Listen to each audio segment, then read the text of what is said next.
Confucius said, he who says he can and he who says he can't are both usually right. I got these bars because I said so. Long traction in my brain. Y'all don't believe me, kids are very slow. But now you hear it through these headphones. Ching ching. What's good, everybody? Welcome to the Point of No Return, episode 3. How you doing? I'm doing great.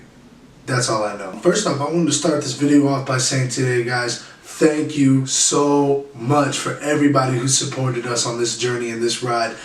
Please continue to do so. Continue to show your friends and family and continue to work on yourself, because that's the point of this channel, is for all of us to get better together. So today I wanted to talk about a word that we all hear a lot, once again, but that we don't really use, and that's meditation. Now, what that word is something that's very misconstrued. A lot of people think of a bunch of old monks sitting there in robes and they think, don't think of anything, don't think of anything, don't think of anything. That's impossible. First off, it is more possible to think of something that requires no thought. Do you see what I'm saying? That's a little bit hard. What is that? Your breathing. Number one tip to meditating. Now, this is kind of how I learned it, and this is how I teach the kids in my job how to meditate, and that's simply focus on your breathing.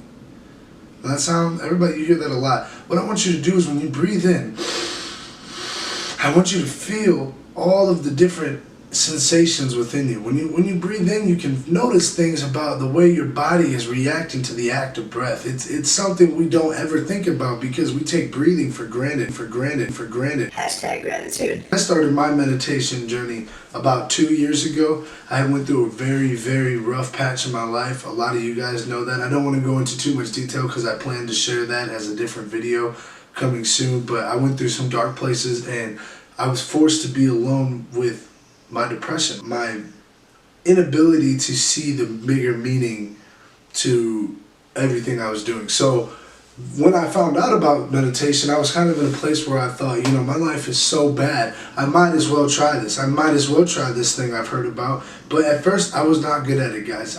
When I say I've been practicing meditation for 2 years for a reason. Every skill requires practice. It doesn't matter what that skill is. Meditating is no different. At the beginning, you cannot possibly get all the way dived and all the way down and deep in the higher meaning. The Dalai Lama is saying that after practicing meditation for 60 years, it's still hard for him.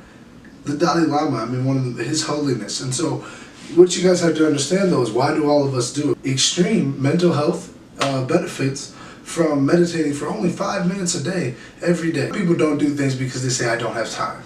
My life's too busy. You don't have 5 minutes? 5 minutes that you could take out of your day to sit and be.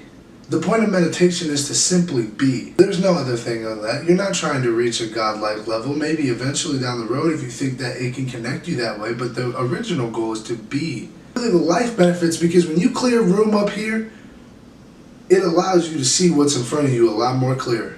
It allows you to move with precision. It allows you to make decisions quicker, to not hesitate, to go after those things that otherwise you wouldn't, because you've taken time to process your life instead of pushing it all into a little bottle of I'll never think about this until I get way too angry and it all blows up, right? So I wanted to keep this video short for you guys, but as you know, I like to do these challenges. So my meditation challenge, I want to see, first off, no one hit me up about the Grateful Challenge.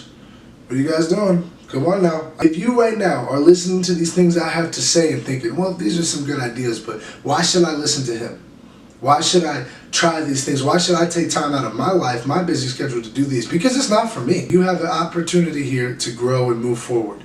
And that's the opportunity I want to give you guys. So this meditation challenge, I want you to meditate for at least 5 minutes a day. Give it a week. If you really are starting to vibe with it, give it 2 weeks. If you're somebody who can't listen to you have a trouble thinking of your breathing, I will post in the description a few links to some of the guided meditations I used in my beginning early stages, where somebody kind of walks you through it, and it's a little easier. It helps you kind of dip your foot in before you really dive in. This is what I've been waiting for this whole video.